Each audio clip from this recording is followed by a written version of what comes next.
Assalamualaikum warahmatullahi wabarakatuh. Selamat pagi semuanya. Yang kami hormati Bapak dosen, kami di sini akan mempresentasikan hasil diskusi dari kelompok kami mengenai ruang lingkup bisnis.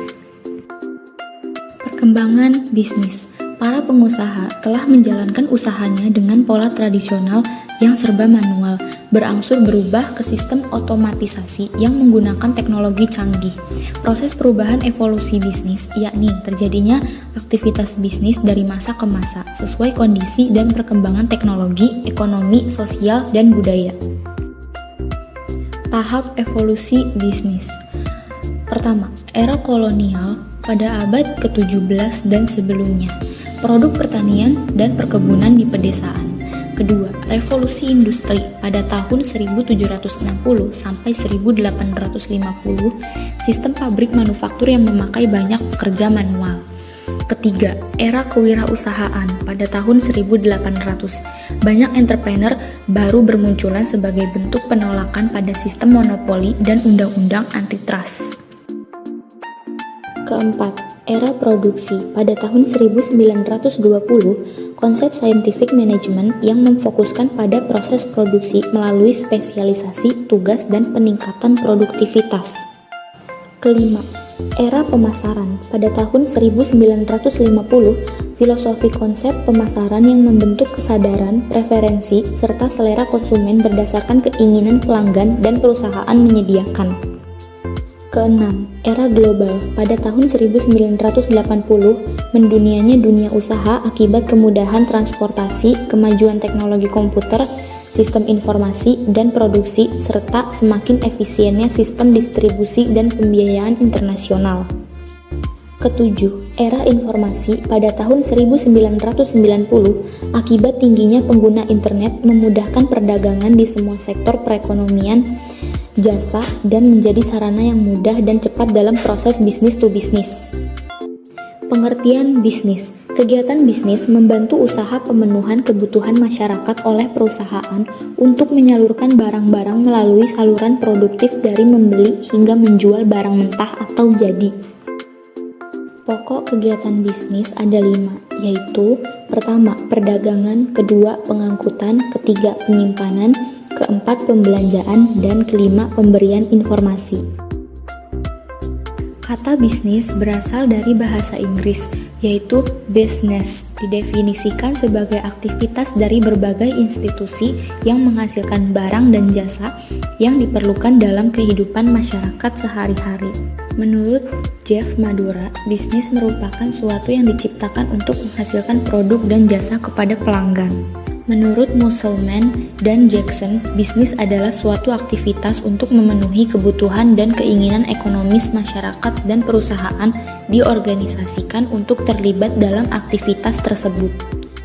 Menurut Syamsur Rizal, bisnis adalah kegiatan terorganisir untuk menghasilkan barang dan jasa agar mendapat laba. Menurut Alan Afwah, bisnis merupakan sekumpulan aktivitas yang dilakukan untuk menciptakan uang dengan mengembangkan dan mentransformasikan berbagai sumber daya menjadi barang dan jasa yang diinginkan konsumen. Menurut Griffin dan Ebert, bisnis merupakan suatu organisasi yang menyediakan barang dan jasa untuk mendapatkan keuntungan. Orang yang berusaha menggunakan waktu dengan menanggung resiko dalam menjalankan kegiatan bisnis disebut entrepreneur. Sumber menjalankan bisnis entrepreneur ada 4, yaitu material, human, financial, information. Unsur penting dalam definisi bisnis. Pertama, segala aktivitas. Kedua, institusi, badan, lembaga, atau organisasi. Ketiga, menghasilkan barang dan jasa. Keempat, diperlukan untuk kehidupan masyarakat. Klasifikasi bisnis. 9 macam kegiatan bisnis tercantum dalam klasifikasi lapangan usaha Indonesia. Pertama, usaha pertanian. Kedua, usaha produksi bahan mentah. Ketiga, industri atau manufaktur. Keempat, konstruksi. Kelima, usaha perdagangan besar, eceran, rumah makan, dan akomodasi. Keenam, usaha angkutan, pergedungan, dan komunikasi. Ketujuh, usaha finansial, asuransi, dan real estate. Kedelapan, usaha jasa. Kesembilan, usaha yang dilakukan pemerintah. Tujuan bisnis. Tujuan organisasi pada dasarnya meliputi: pertama, menghasilkan barang dan jasa secara efisien berbasis pemenuhan kepuasan konsumen. Kedua, menciptakan kinerja yang menguntungkan perusahaan melalui aktivitas yang dapat menciptakan nilai bagi perusahaan. Ketiga, melindungi kesehatan dan kesejahteraan karyawan. Keempat, melatih menjadi warga masyarakat yang baik dalam kaitannya bertetangga. Kelima, mendukung pelaksanaan hukum dan pemerintahan.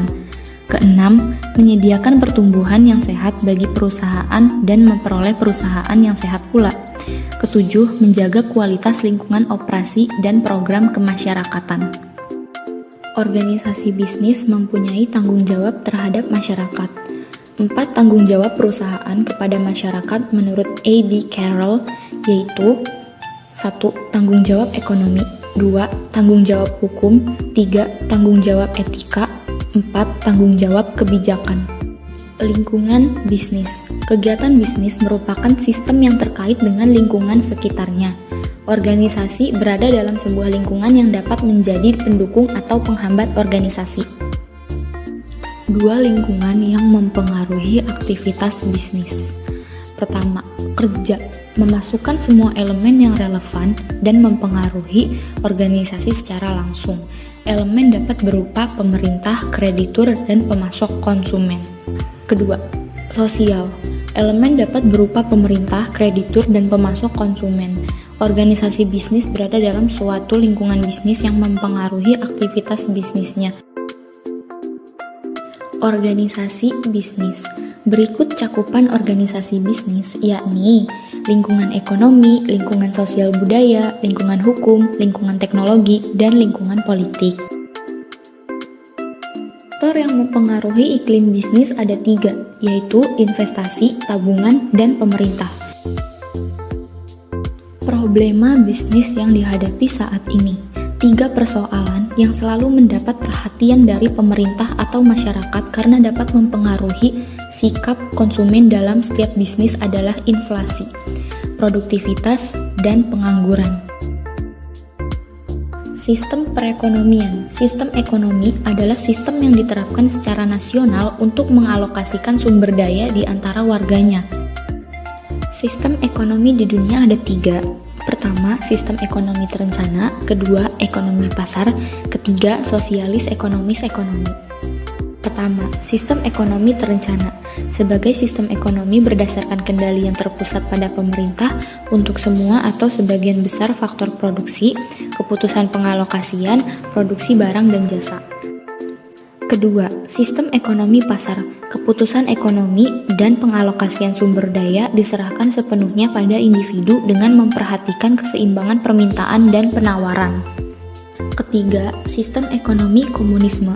Pengelolaan ekonomi negara dilaksanakan dengan rencana yang ekstrim, di mana seluruhnya dikuasai dan dialokasikan oleh pemerintah.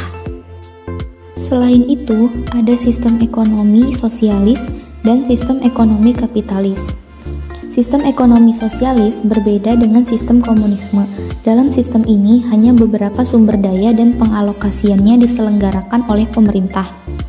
Sistem ekonomi kapitalis. Dalam sistem ini, sistem ekonomi pasar digunakan sebagai basis untuk mencapai laba maksimum. Berikut tabel jenis-jenis pasar beserta ciri-cirinya berdasarkan struktur pasar monopoli, oligopoli, persaingan monopolistik, dan persaingan sempurna.